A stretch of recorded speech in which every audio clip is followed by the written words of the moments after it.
Let it be a Nick and Jane, and let it be a Mr. Smith, a banker of Nick and Jane. They both keep their money in his bank. That's why we use the title Mr. Smith with respect.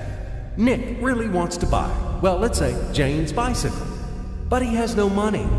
More precisely, he has money, but not enough, only $10, while Jane wants $100 for her precious bicycle. That's a problem. What should Nick do? Well, this bicycle is so desirable. He gives Jane his $10 as a deposit and asks plaintively not to sell the bike to anyone. He says that he will bring the rest of the money soon. At the same time, he runs to his bank, to the respected Mr. Smith, to get a loan for the missing $90. As ill luck, Mr. Smith has no money at this moment, but he knows perfectly about $10, which Nick gave to Jane. And where will Jane bring his money to? That's right. She will put these $10 in her lovely bank to the same Mr. Smith. Therefore, Mr. Smith asks Nick to come back tomorrow in the hope that tomorrow he will get these $10. And everything happens this way. The next day, Jane brings $10 to the bank. The bank provides Nick these $10 on credit. Nick immediately gives them to Jane. She again puts them in a bank. The bank again provides Nick these $10 on credit, etc. As long as Nick the fool will gather enough money for the bicycle. Don't you get confused yet? Be patient, I told you.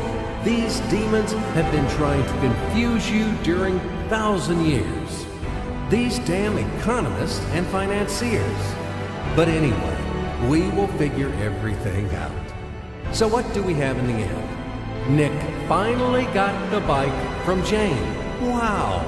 But at the same time, Nick owes $90 to the bank, Mr. Smith, and the bank, in its turn, owes $100 to Jane. In other words, those $10, which existed initially, have magically turned into $200, $190 of debts plus real $10.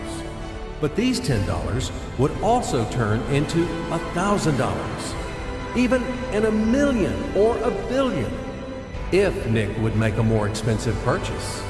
In this case, our $10 would make the increasing number of its cycles, circuits from hands to hands.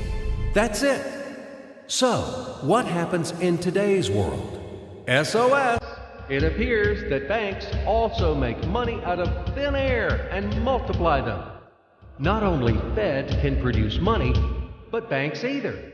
In short, everybody can do this, except you and me. We are not in the business at this celebration of life. I would like to print or draw some money as well. In fact, these banks multiply money without any control. And we're still wondering why the banker lives better. What are naive fools are we? Now it is clear why. The one who produces the money, of course, lives better. But this is not enough. From this moment, poor Nick will never be able to repay his debts owed to the bank, no matter how hard he would work. Silly Nick doesn't know it yet, that he's in slavery to the bank, in credit bondage forever, because those $90, which he owes to Mr. Smith, do not exist in nature at all. Sly Mr. Smith made his money out of nothing. He created them out of thin air, just one click. And $10 turned into $200. Yes, but you can object